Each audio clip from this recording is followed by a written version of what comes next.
Okay, hello. This is my third tutorial. In this tutorial, I'm going to be showing how to use a vocoder and how the vocoder automatically turns off when the carrier sound is not being played. So, if you know about vocoders, you'll know what a carrier sound and what a modulating sound is. I suggest that if you haven't really worked with vocoders before or linking to automation, or you really don't know too much about Fruity Loops, you don't start from this tutorial, you go look up another one and then come back. Okay, so I'm just going to get into it. Right now I have set up an audio clip, and that is it. So when I press this, an audio is played. Alright, so now for my vocoder to work, I'm going to need a synth sound. So I'm going to add just a synth sound, a basic one, from 3X oscillator. And I'm going to choose rave lead, because that's a good one to modulate with. Or sorry, that's a good carrier sound. Alright, so now I need each of these to go to separate inserts on my channel, or my mixer. So I go here and I set this one to 1, and I set my rave lead to 2. Now I'm just going to rename these so I know which one is each. Audio. Now I'm going to rename this one synth. And you know what, I'm going to change the colors as well.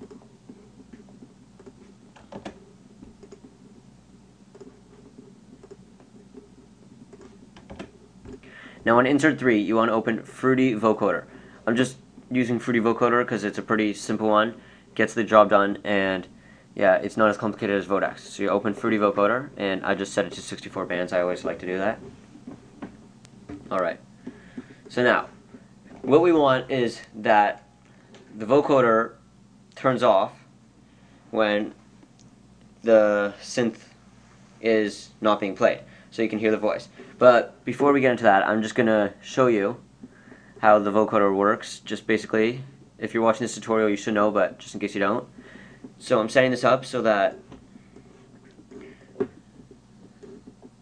the synth is played for a full bar, and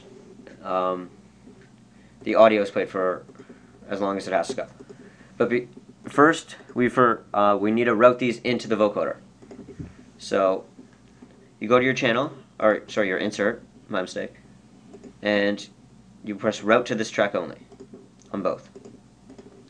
Now you pan each to one side. It doesn't matter, but generally, well, it does matter, but you can switch it. You want the carrier sound to be on the right, and the audio, or in this case the modulating sound, to be all the way on the left. Excuse me. Okay. So now that we have this all set up, we have our panning set up, we have our vocoder set up. You can see when it plays, the sound, they both come out. But, for example, if I were to turn off my synth, the audio, you can't hear this, but the audio is being played, but it's not coming out.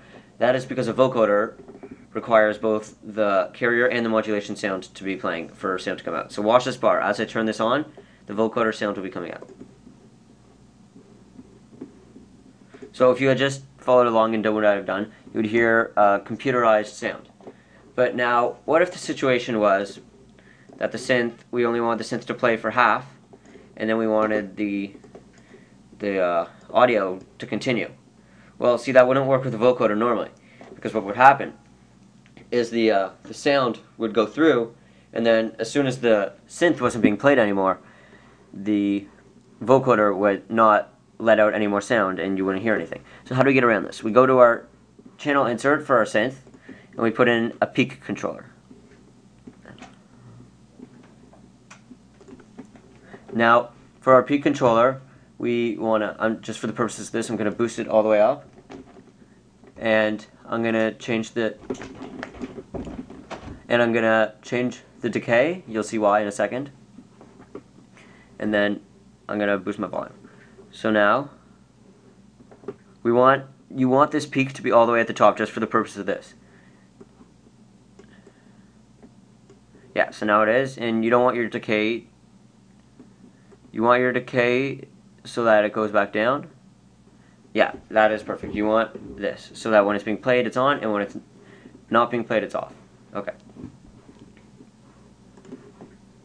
So now we have this. Oh, and one last thing is you want to make sure this little mute box is off. Okay. So now, we go back to our vocoder, and see this switch? This controls either if the vocoder is on or off. And it's not scalable like other knobs. It is either on or it's off, 1 or 0. It only has 2 states. So now we're going to right click and we're going to press link to controller. Now we only want this to be on while the synth is on, so that the sound can pass through because the vocoder will be off. So we go internal controller and we go peak, and we go peak controller and then synth peak. That's the one we want. So now you can watch. You can see that the vocoder is only on when the synth is being played. I'll play it again just so you can watch.